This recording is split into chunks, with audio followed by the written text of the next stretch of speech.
Bismillah. Waalaikumsalam warahmatullahi wabarakatuh. Ustaz, mohon pencerahannya mengenai peringatan Maulid Nabi Muhammad SAW. Apa hukumnya? Dan bagaimana kalau umat Islam memperingatinya? Terima kasih atas pencerahannya. Waalaikumsalam warahmatullahi wabarakatuh. Baik, saya ingin kita paham dulu akar persoalannya. Al-Quran surah ke-61 ayat yang ke-6 paling kiri sebelah atas. Quran surah kedua Al-Baqarah ayat 129 paling kiri sebelah atas. Kemudian Al-Quran surah Yunus 10 ayat 57 sampai 58 ditutup dengan At-Taubah di dua ayat terakhir. Taib. Sudah? Sekarang saya ingin coba kita membiasakan dulu untuk menilai sesuatu dengan penilaian secara ilmiah yang bersumber pada dalil-dalil yang ada, tidak sekedar menganalogikan dan main tebak-tebakan. Itu nggak baik dalam menyimpulkan hukum. Ya. Bismillah. Sekarang secara akademis, secara ilmiah, membahas sesuatu oleh para ulama diposisikan dulu, dispesialisasikan dulu dalam bentuk ta'rif, namanya definisi. Jadi kalau Anda ingin membahas sesuatu, kita harus sepakat dengan definisinya dulu. Ya, disebut dengan ta'rif. Ta'rif ini harus punya sifat jami' mani'. Jami' menghimpun semua unsur yang akan didefinisikan. Mani' mengeluarkan segala hal yang tidak terkait dengan definisi, sehingga pembahasan kita akan fokus pada hal yang akan dibincangkan. Awas, hati-hati. Kita ingin berbicara tentang sesuatu, tapi kita tidak sepakat dengan definisinya. Bagaimana bisa menyimpulkan hukumnya? Dan kelemahan orang-orang sekarang, ketika berbicara hukum, dia tidak tahu apa yang dibincangkan. Sekarang misal, kita akan bertanya tentang maulid. Apa hukumnya maulid? Kita harus sepakati dulu apa itu maulid. Awas, ini penting ini. Banyak masalah yang muncul sekarang, tapi tidak disepakati tentang ini. Banyak orang bahas tentang hukum musik. Hukum musik begini-begini. Begitu saya tanya apa itu musik, bingung dia jawab. Apa itu musik? Anda mesti sepakat dulu musik itu apa. Di zaman Nabi apa yang disebut dengan musik, zaman sekarang apa yang disebut dengan musik. Ketika Nabi menyampaikan hukum musik, apa yang dimaksudkan oleh musik di situ. Kalau antum paham tentang definisinya, maka keluarkan turunan hukumnya, maka lebih mengerti di situ. Nah, sekarang maulid, apa itu maulid? Sekarang begini, maulid atau maulud, mana yang benar? Bukan Allahu a'lam, harus dicari kita. Mana maulid atau maulud? Antum sibuk menilai, ini maulid tidak benar. Oh, jadi yang benar maulud. Maulud juga tidak benar. Masya Allah. Apa maulid, apa maulud? Baik, lihat. Kalau disebutkan maulid, itu waktu kelahiran. Waktu kelahiran. Awas, hati-hati nih ya, hati-hati. Ada kemarin saya lihat tulisan begitu bersemangat. Masya Allah, panjang-panjang nulis, ternyata salah paham. Pahamnya salah. Ya. Maulid itu ulang tahun. Bukan ulang tahun maulid itu. Bukan ulang tahun, bukan peringatan ulang tahun maulid itu. Ingat baik-baik. Kalau pakai peringatan itu pakai Idul Milad, ya, hari kelahiran, peringatan hari kelahiran, ulang tahun. Tapi kalau cuma maulid itu waktu kelahirannya. Awas, hati-hati ya, hati-hati dalam memahami sesuatu. Kita masih detil dan jeli dalam memahaminya. Jadi kalau disebutkan maulid itu waktu kelahirannya. Kalau disebutkan maulud itu artinya bayi yang lahirnya. Bayinya yang dilahirkan. Nabinya. Kalau dalam konteks Nabi. Jadi kalau disandingkan dengan kalimat maulidun Nabi, artinya waktu lahirnya Nabi. Jelas ya? Kalau mauludun Nabi, maulud Nabi, itu artinya nabinya, Nabi yang dilahirkan. Jelas? Saya ulang, maulid apanya? Waktunya. Kalau maulid Nabi artinya apa? Waktu Nabi dilahirkan. Baik, maulud artinya apa?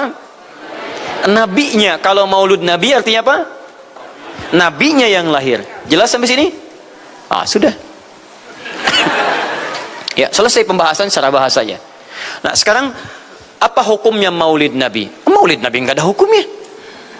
Karena waktu lahirnya Nabi, bagaimana kita bisa melekatkan hukum pada waktu lahirnya Nabi? Lahirnya lahir. Jelas ya? Ustadz, apa hukumnya maulid Nabi? Antum kenapa? Apa hukumnya waktu lahirnya antum? Antum lahir apa hukumnya? Kapan antum lahir? Ustaz, kapan antum lahir? 11 September. Apa hukumnya? Apa hukumnya? Apa hukumnya saya lahir? Lahir ya lahir. Jelas ya? Jadi kelahiran seseorang itu nggak ada hukumnya. Qadar Allah yang menjadikan dia terlahir, dan dengan kelahiran itu dia punya misi dalam kehidupan, mencari bekal untuk kembali kepada Allah Subhanahu wa taala. Jadi kalau bertanya hukum kelahiran seseorang, lahir ya lahir, nggak ada hukumnya di situ. Paham ya? Hukum itu terletak pada perbuatan seseorang, bukan pada kelahiran seseorang. Ketika dia berbuat dengan aspek kesadarannya, maka muncul hukum di situ. Awas, antum pun mesti belajar tentang hukum, jangan salah menyebutkan hukum. Hukum terletak pada perbuatan, bukan pada benda, dan bukan terletak pada waktu. Jadi ketika ada perbuatan melekat pada benda dan waktu itu, maka muncul hukum. Apa hukum gelas? Halo? Tidak ada hukumnya. Tapi kalau menyebutkan apa hukum gelas yang menampung kemudian barang yang haram yang digunakan gelas ini melakukan perbuatan haram, baru muncul haram. Apa hukumnya gelas yang digunakan untuk melempar orang lain? Haram hukumnya. Apa hukumnya gelas yang digunakan menampung air minum untuk diminum dalam keadaan yang sehat? Sunnah hukumnya. Jelas ya?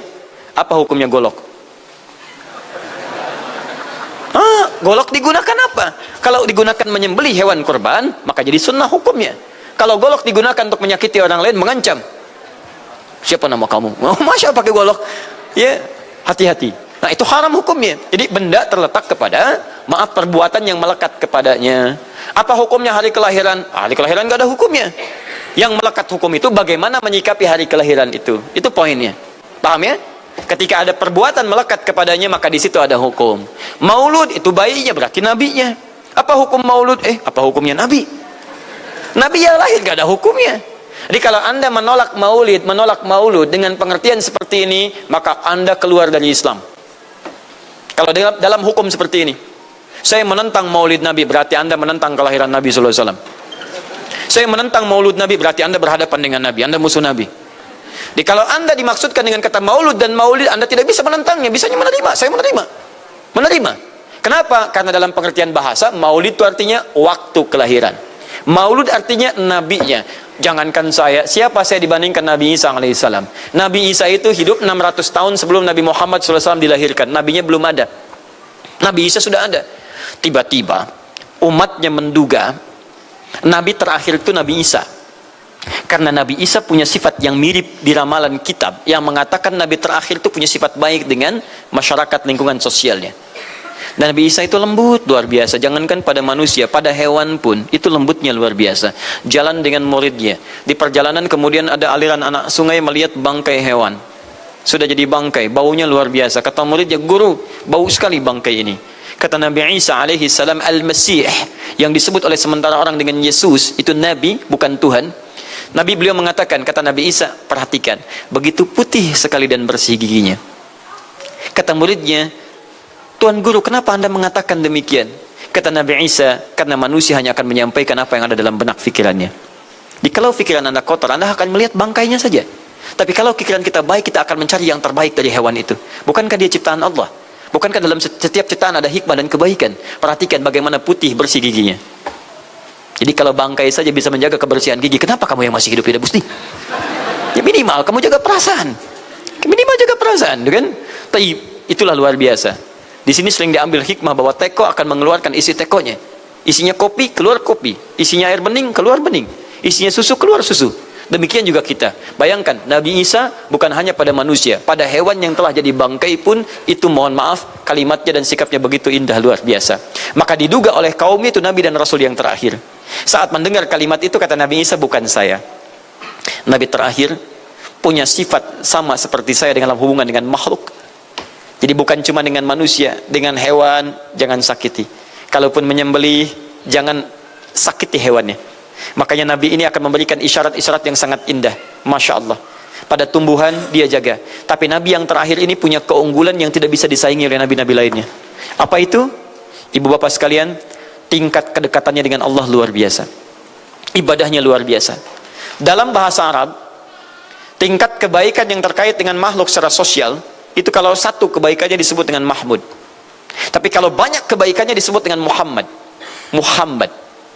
Tapi kalau hubungan dengan Allah, ya, dengan Khalik, kalau punya tingkat hubungan yang baik, satu sisi saja disebut Hamid namanya, Hamid. Antum rajin tahajud tapi belum konsisten puasa sunnah, maka antum namanya Hamid. perempuannya Hamidah. Misal ada perempuan namanya Wanda, pakai Hamidah, Wanda Hamidah, ya, itu artinya yang dekat dengan Allah. Jadi kalau ada yang namanya Wanda Hamidah, jauh dari Allah, ya, kemudian pendapatnya menyimpang dari ketentuan Allah, masih diingatkan, Anda Hamidah, Anda dekat dengan Allah, maka tidak layak mengeluarkan statement yang tidak sesuai dengan hukum-hukum Allah Subhanahu wa taala. Ya, Hamid, awas, Hamid, nama Anda Hamid. Misal namanya Fahmi, Masya Allah, Hamid Fahmi Zarkashi, Masya Allah, itu artinya hubungan dekat dengan Allah Subhanahu wa taala. Perempuannya Hamid, laki-lakinya Hamid, perempuannya Hamidah, Masya Allah. Paham sampai sini? Kalau bentuk superlatif, banyak ibadahnya, tahajudnya, sedekahnya, puasanya, segalanya, maka Masya Allah berubah kalimatnya dari kata Hamid jadi Ahmad. Ahmad. Maka Nabi Isa tidak menyebutkan kalimat Muhammad, tapi menyebutkan kalimat Ahmad. Karena kalau disebutkan kalimat Muhammad, nilainya serupa dengan beliau, punya nilai kebaikan yang sama. Nabi Isa baik pada hewan, Nabi Muhammad baik pada hewan. Kata Nabi, lihat, kalau Nabi Isa sudah jadi bangkai, Nabi Muhammad ketika hewan akan disembelih pun, disembelih, kata Nabi, jangan sakiti dalam penyembelihannya, tajamkan dulu pisaunya. Ketika menyembelih, jangan lakukan berkali-kali, kata Nabi, tajamkan, begitu andu kemudian sembelih, seketika selesai. Cari urat yang membuat cepat darahnya keluar, Nabi itu. Dan dalam menajamkan itu, antum jangan memperlihatkan depan hewannya, tidak boleh. Kandidat selanjutnya, siap-siap ya, Masya Allah, tidak boleh. Saat kurban tuh, kadang suka lupa antum tuh, ya dibawa sini, ini masih begini-begini tuh, itu menyakiti hewan secara fisiologis, nggak boleh, nggak boleh. Ya, awas, ya, tayyib. Tumbuhan, lihat, tumbuhan, nggak boleh dalam keadaan perang itu kan luar biasa dahsyat, emosi memuncak, segalanya ada, tapi Nabi katakan jangan rusak tanaman, dahsyat. Cuma dalam Islam itu yang 212 tahun lalu itu, Masya Allah, nggak ada yang nginjak rumput, nggak injak macam-macam, ya, itu yang kameramen yang nginjak rumput tuh, ya, kameramen nginjak rumput tuh, yang kameramen begitu diinjak dimunculkan di media gitu kan, wah, tapi lihat betapa rapi bersihnya, itulah Islam. Tapi jangan cuma 212 saja, ya, 312, 412, 484 dan sebagainya. Jadi, semua yang ada setiap hari kita jaga. Ada tumbuhan, jaga. Yang praktekkan negara lain, di New Zealand ada tumbuhan, antum sedang ngidam, papa pengen daun itu, tunggu sampai jatuh, nggak bisa diambil. Begitu diambil, denda. Padahal yang punya teorinya Islam, tapi hubungan dengan Allahnya itu bukan Muhammad, tapi Ahmad. Makanya Nabi Isa mengatakan, wa mubasysyira bi rasulin ya'ti min ba'di ismuhu Ahmad. Saya kasih kabar gembira, Rasul terakhir bukan saya, tapi seseorang yang nilai ibadahnya lebih daripada saya. Jaminan surganya sudah ada, bahkan turun surah kepadanya, inna a'tainakal kautsar. Dirinya dijaga dari kesalahan, maksum, sifatnya luar biasa baik, tapi itu tidak menghentikan dia untuk mendekat kepada Allah dengan sifat yang luar biasa. Kata Sayyidah Aisyah di Al-Bukhari, nomor hadis 2010 sampai 2012, ya Rasulullah, alam takun ma'suban, alam takun madmunan, lima hakadha. Kenapa sampai bengkak-bengkak begini Anda tahajud?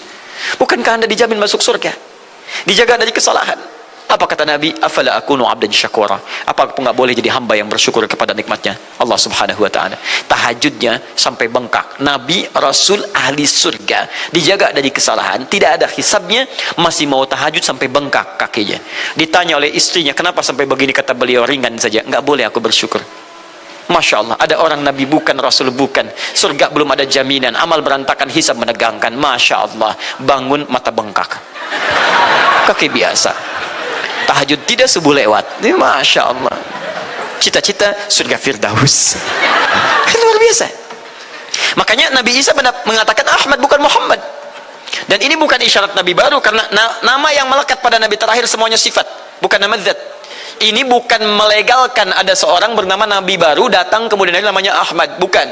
Kata Nabi, saya Nabi terakhir, la Nabi ya ba'di, nggak ada Nabi setelah saya. Jadi nggak ada istilah Ahmadi, pengikut Ahmad nggak ada. Ya, dalam arti pengikut Nabi Muhammad sallallahu alaihi wasallam. Yang jadi clue persoalan kita terkait dengan pertanyaan ini, Anda bisa bayangkan, Nabi Isa 600 tahun sebelum lahirnya Nabi Muhammad sallallahu alaihi wasallam. Perhatikan, ikutan bahagia dengan kelahiran Nabi, sampai kebahagiaannya diungkapkan pada umatnya. Saya kasih kabar gembira ya, nggak mungkin orang kasih kabar gembira perasaannya sedih. Kenapa saya kasih kabar gembira? Nggak ada. Kasih kabar gembira itu dalam keadaan bahagia hatinya. Kalaupun menangis, tangisan kebahagiaan. Anda bisa bayangkan, Nabi, Rasul, mukjizatnya hebat, sekali usap penyakit sembuh, menghidupkan orang mati, keduanya dengan izin Allah Subhanahu wa taala. Bahagia dengan kelahiran Rasul sallallahu alaihi wasallam. Antum Nabi bukan, Rasul bukan, maaf, tidak punya mukjizat seperti Nabi Isa. Mayat dipanggil-panggil nggak bangun, diusap penyakit makin sakit. Tuh, lalu antum tidak bahagia dengan kelahiran Nabi, antum siapa? Nabi Isa aja bahagia, masa antum bukan Nabi tidak bahagia? Dan hebatnya, ada orang bisa bahagia, nabinya belum lahir. Biasanya sifat bahagia dalam kelahiran itu setelah bayinya lahir, bukan sebelum lahir. Alhamdulillah. Akhi, kenapa antum? Alhamdulillah, saya punya anak laki-laki namanya Abdurrahman. Kapan? Nanti setelah menikah. Ini Masya Allah. Nikah aja belum, kenapa bisa memberikan kabar gembira? Antum kenapa, akhi? Itu dia, akhi boy tiba-tiba seperti itu. Orang bingung, akan bubar pengajian kalau ustaznya begitu. Ya, jadi mustahil ada orang memberikan kabar gembira ketika bayinya belum lahir. Tapi kemuliaan Nabi Muhammad SAW menjadikan seorang Nabi Isa belum lahir, nabinya sudah merasakan gembira dan memberikan kebahagiaan pada umatnya. Kalau bukan Nabi Muhammad, mustahil. Ada kemuliaan tersendiri bagi Nabi Muhammad SAW. Setiap Rasul menantikannya. Nabi Isa menantikan. Masa antum tidak menantikan itu? Jadi kalau ada orang menolak maulid dalam arti waktu kelahirannya, maka dia telah ingkar pada Nabi Muhammad SAW. Maulud Nabi Ibrahim alaihissalam. Antum kenal Nabi Ibrahim? Masya Allah. Luar biasa. Nabi Ibrahim, Nabi Ismail alaihissalam, keduanya meninggikan bangunan Ka'bah. Setelah selesai bangunan Ka'bah ditinggikan, keduanya berdoa di samping Ka'bah. Apa doanya? Doa maulud. Lahirnya bayinya Nabi terakhir yang lahir di samping Ka'bah, yang ditinggikan oleh keduanya. Ya. Wa idh yarfa'u Ibrahimul qawa'ida minal baiti wa Ismail, ayat 127-nya. Setelah selesai meninggikan bangunan pondasi Ka'bah ini, keduanya berdoa di samping Ka'bah. Di antara doanya ayat 129-nya. Rabbana wab'ath fihim rasulan minhum yatlu 'alaihim ayatika wa yu'allimuhumul kitab wal hikmah wa yuzakkihim innaka antal azizul hakim. Ya Allah, mohon utus seorang rasul dari kalangan mereka di tempat ini yang lahir di sekitaran ini. Jadi ada rasul yang lahir di dekat sekitaran Ka'bah. Hasil penelitian, tidak ada rasul satupun yang lahir di dekat Ka'bah kecuali Nabi Muhammad SAW. Ya, silahkan cek. Kami baru kembali dari sana dan sampai sekarang tempat dilahirkannya masih ada dan disamarkan dalam bentuk museum. Ya, di bawahnya ada perpustakaan Al-Maktabah Qadimah. Ada bangunan warna krem di sini. Di sampingnya ada tempat ngambil air zam-zam dengan menggunakan keran. Jadi kalau punya girigen, ingin ngambil banyak, jangan nyusahin orang ngambil di, misalnya di termos-termos yang besar itu. Ngambil dari sini, itu ada keran langsung dan gratis di situ. Ya, beli kompannya sekitar 5 real, antum ambil dari situ, masukkan airnya, bisa bawa ke hotel, isi kapan bolak-balik di sini. Sampingnya persis, ini tempat Nabi dilahirkan. Ini maulud Nabi, bayinya lahir di sini. Ya, bayinya lahir di sini. Cuman disamarkan oleh pemerintah kerajaan Arab Saudi supaya tidak dikultuskan tempat ini. Karena begitu pernah ada yang tahu ini, banyak salah ibadah. Kan Ka'bahnya di sini, sholatnya ngadep ke sini. Betul Pak, Bu, pernah terjadi. Makanya kalau antum lihat dari ujung saya sudah kelihatan, dari ujung sudah ada di sini warna biru, ya ada tulisan di situ, ada gambar dicoret, ada gambar orang sedang rukuk ke situ, ada sorban dan sebagainya. Ada tulisan di situ, jangan beribadah menghadap ke sini karena ini bukan kiblat, haram hukumnya. Dan ditulis dengan menggunakan bahasa Arab, bahasa Inggris, bahasa Urdu, plus bahasa Indonesia. Artinya ada orang Indonesia juga yang salah ke sini. Ya. Kalau tidak mustahil ditulis pakai bahasa Indonesia. Nggak ada tulisan bahasa Cina, bahasa Jepang dan yang lainnya. Ya. Nah, jadi ini kemudian dicoret, tapi tidak mencoret tentang situs pernah lahir di sini Nabi Muhammad SAW. Jadi artinya doa dua Nabi tadi dikabulkan oleh Allah Subhanahu Wa Taala. Nabi Ibrahim, Nabi Ismail. Dan tahukah Anda, keduanya berdoa jauh sebelum kedatangan Nabi Isa. Saya pernah katakan 30 generasi sampai Nabi Ibrahim, tadi Nabi Muhammad SAW. Muhammad SAW bin Abdullah, bin Abdul Muttalib, bin Hashim, bin Abdul Manaf, bin Qusay, bin Murrah, bin Kilab, bin Ka'ab, bin Ghalib, bin Fihir, bin Malik, bin Nadar, bin Kinana, bin Khuzaimah, bin Mudrikah, bin Ilyas alaihissalam, bin Nizar, bin Mudar, bin Ma'ad, bin Adnan, bin Addi, bin Adri, bin Muqawwam, bin Nahur, bin Tarif, bin Ya'ruf, bin Yasjub, bin Nabit, bin Ismail alaihissalam, bin Ibrahim alaihissalam. 30 generasi. Ulangi Mas Boy. 30 generasi. Dari Nabi Ibrahim sampai Nabi Ismail alaihissalam, ya sampai kemudian ke Nabi Muhammad sallallahu alaihi wasallam. Anda bisa bayangkan nggak? Dua orang nabi, dua orang rasul. Gelar yang pertama Ibrahim alaihissalam Khalilullah, yang paling dekat dengan Allah. Jaminan surganya ada. Nabi Ismail disebut dengan gulamun halim oleh Al-Quran, yang paling perasa, yang paling dekat dengan Allah Subhanahu Wa Taala. Dua orang nabi paling dekat dengan Allah, disayang Allah, dijamin masuk surga. Inspirasi kisahnya sampai kita ke sekarang mendoakan kepada Allah tentang maulud Nabi, sehingga lahirnya Nabi Muhammad SAW 30 generasi setelahnya. Antum Nabi bukan, Rasul bukan, tidak sedekat keduanya dengan Allah, jaminan surga nggak ada, hisab menegangkan, amalan berantakan. Kisah hidup antum belum tentu jadi inspirasi di masa depan. Sekarang pun tidak. Tiba-tiba antum menolak maulud, antum siapa? Kalau antum menolak maulud berarti antum menolak Nabi SAW dalam pengertian baiknya. Jelas ya? Jadi kalau kemudian ada disebutkan maulid dan maulud, itu artinya maulid waktu kelahiran, maulud bayi yang dilahirkan. Sekarang bagaimana menyikapi maulid dan maulud itu? Saya tahu nabinya dilahirkan, nabinya sudah ada. Jelas ya? Maka kemudian saya pun tahu waktu kelahirannya. Bagaimana aku menyikapi itu semua? Maka Masya Allah, Quran surah ke-11 tadi, 10 tadi, Yunus, ayat 57 sampai 58. Kalau sampai kemudian ke 58-nya, faliyafrahu. Gembira antum. Gembira, bahagia, silahkan. Ya, maksud tidak gembira, Nabi Isa gembira, kita tidak gembira. Ya, Nabi Ibrahim gembira, kita tidak gembira. Nabi yang tidak melihatnya gembira. Masa kita yang mendapatkan bagian Nabi tidak gembira? Jelas ya? Nabi yang mengharapkan hadir saat kedatangannya gembira. Kita yang mendapatkan kedatangan beliau walaupun tak mampu melihatnya, dan kita menjadi umatnya, masa tidak gembira? Umat dulu bukan bagian umat Nabi Muhammad, karena Nabi Muhammad tidak hadir di zamannya. Gembira dengan berita kedatangan Nabi Muhammad, padahal nabinya belum datang. Masa kita yang jadi umatnya, yang nabinya telah kemudian kita dapati walaupun tidak melihatnya, masa kita tidak ikutan gembira? Maka pertama kita mesti gembira. Maka yang kedua, bagaimana mengekspresikan kegembiraan itu? Maka contoh-contoh dari Nabi SAW, bagaimana mengekspresikan kegembiraan dengan Nabi SAW itu, pertama Nabi sendiri menyikapi hari kelahirannya dengan berpuasa di hari Senin. Jelas ya? Ini bagi Nabi sendiri pribadinya. Nanti jadi hukum untuk kita. Maaf, saya akan tafsirkan lebih luas karena ini jadi hukum-hukum turunan. Ketika Nabi puasa di hari Senin, ditanya, ya Rasulullah kenapa engkau puasa? Kata Nabi, dzaka yauma wulidtu, bima makna, ini adalah hari aku dilahirkan. Hari aku dilahirkan. Jadi ini hukum kelahiran. Kalau antum misalnya masuk pada hari dilahirkan, boleh antum ikuti sunnah Nabi SAW. Apa sunnahnya? Puasa. Puasa. Kenapa puasa? Nabi SAW mencontohkan puasa, hari Senin beliau puasa. Ketika antum puasa Senin, bukan cuma puasa sunnah, tapi ada nilai di situ. Nah, kalau hari lahirnya antum bertepatan dengan hari yang tidak diperkenankan puasa, seperti Jumat misalnya, hari kita bahagia, maka kata para ulama, ambil hikmah dari nilai puasa itu. Puasa itu kan dua hikmahnya. Satu, meningkatkan ibadah yang baik. Kedua, mencegah maksiat. Silahkan cek, bukankah saat puasa ibadah antum meningkat? Silahkan cek, saat puasa, jangankan yang fardu, yang sunnah dikejar kan? Jangankan Quran yang dibaca, Al-Quran dibolak-balik. Maksiat ditekan, tidak ada orang puasa maksiat. Tidak ada.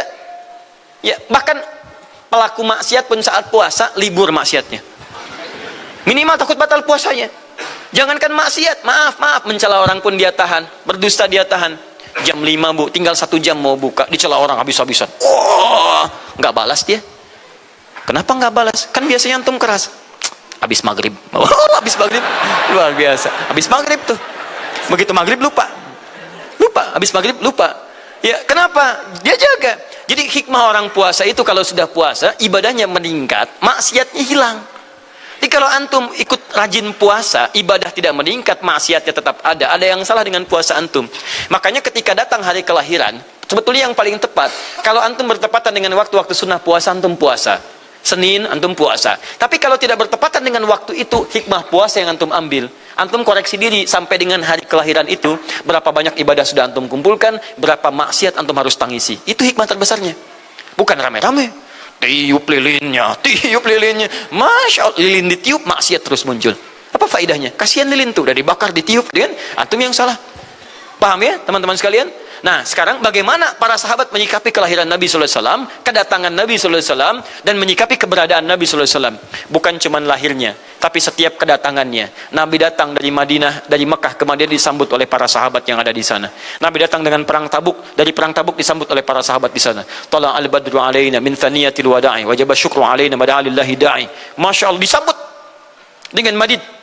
Bukti kesenangan mereka kepada Nabi SAW. Ada yang memuji Nabi SAW seperti Hasan bin Thabit, buat puisi-puisi memuji Nabi. Seperti Zuhair bin Abi Salma, tadinya musuh Nabi, begitu masuk Islam memuji Nabi SAW.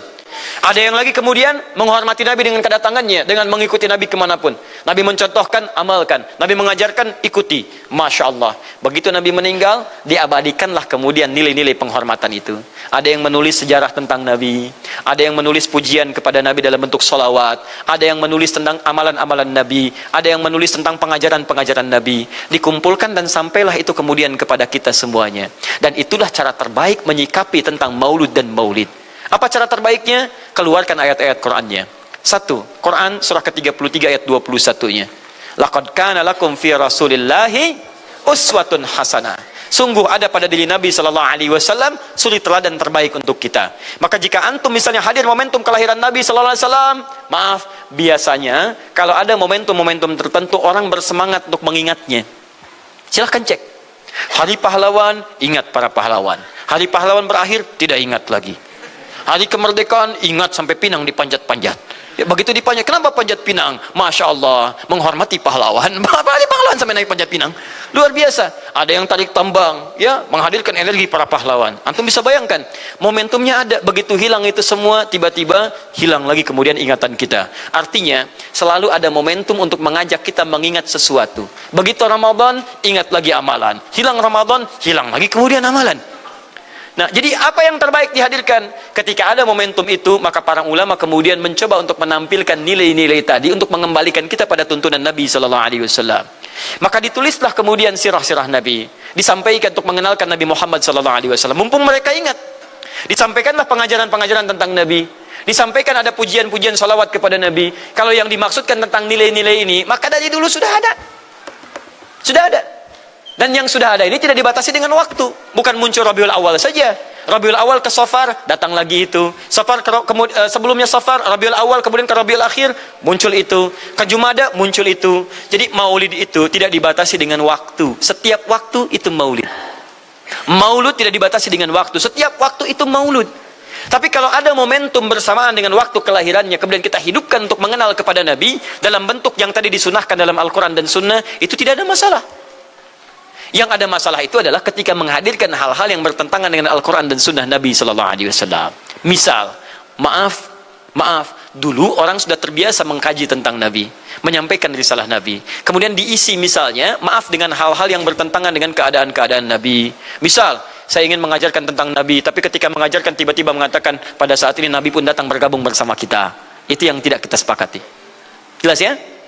Misal yang kedua, antum nih, mohon maaf, kerja di instansi, bertepatan dengan Maulid Nabi, kita adakan peringatan. Padahal antum cuma ingin mengeluarkan anggaran saja dari situ. Itu bid'ah. Bid'ah. Mengeluarkan anggaran, sekedar hanya ingin dapat anggaran untuk dalam momentum Maulid Nabi, itu yang bid'ah. Maulid bukan makan-makan. Jadi kalau antum mengadakan Maulid Nabi hanya sekedar untuk makan-makan, itu yang bid'ah.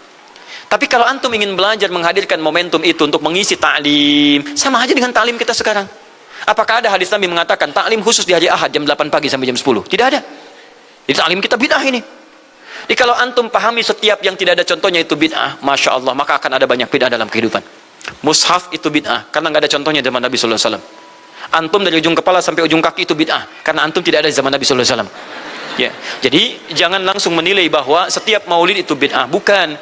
Kalau momentum itu ingin diisi dengan ta'lim, ingin memperkenalkan Nabi, ingin mengajarkan syariat-syariat Islam, maka itu tidak ada masalah. Itu mengamalkan petunjuk-petunjuk ayat, bukan mengkhususkan di waktu itu, bukan. Karena ta'lim itu dibuka di setiap waktu, tapi menjadikan waktu itu untuk momentum, karena setiap orang sedang ingat Nabi pada saat itu. Jelas ya? Kapan lagi kita mendapati orang ingat Nabi? Maka ajarkan itu dan pesankan pada saat itu. Teman-teman, jangan cuma pada waktu ini ya. Setiap waktu kita amalkan ingatan kita kepada Nabi Sallallahu Alaihi Wasallam. Makanya saya kalau diundang, Ustadz ada maulid Nabi, saya datang untuk ceramah, untuk menyampaikan pesan-pesan terkait dengan Nabi Sallallahu Alaihi Wasallam. Adapun masalah ritual-ritual saya tidak ikutan. Makanya paham, begitu saya datang pas ceramah. Saya berikan ceramahnya. Nabi begini, apa itu maulid? Allahu alam. Bukan Allahu alam, kan antum bikin spanduknya di sini. Apa itu maulud? Bukan maulud. Maulud itu begini, maulid itu begini. Ketika kita terangkan, kita sampaikan, Masya Allah. Antum tahu apa yang terjadi?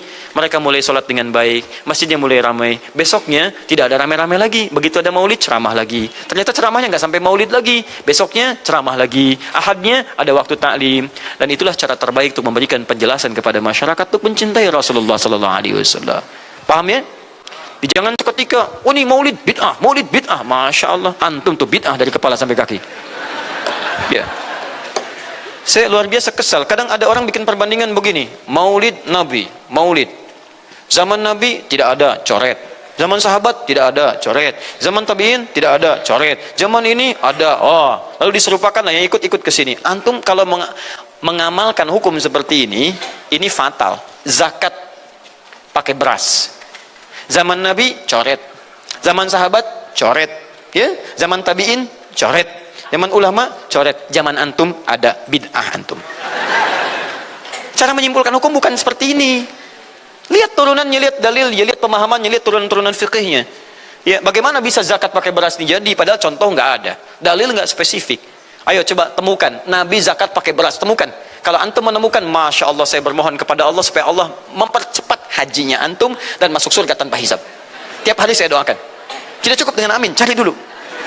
Cari di setiap hadis Nabi zakat pakai beras. Saya sampaikan pada antum, sampai kiamat kurang 2 hari, antum gak akan temukan. Sehari lagi buat sadar, ngapain nyari? Ya. Karena Nabi tidak pernah bersentuhan dengan beras.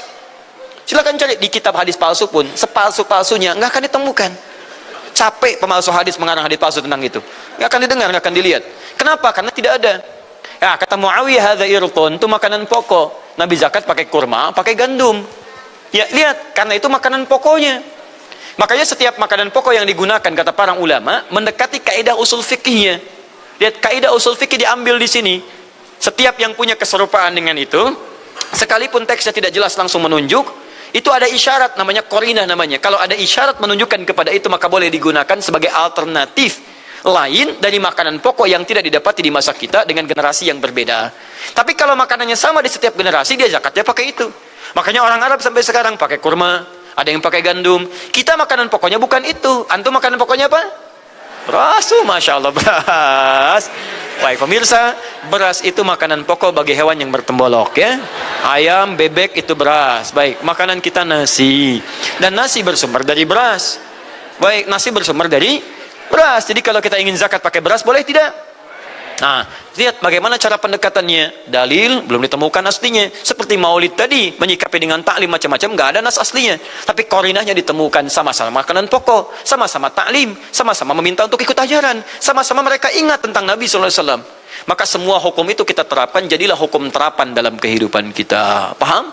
Dan itu tidak disebut dengan bid'ah. Jelas ya? Bid'ah.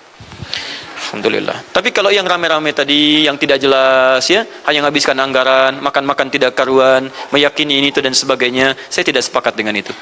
Saya tidak sepakat. Allah Ta'ala alam bissawab.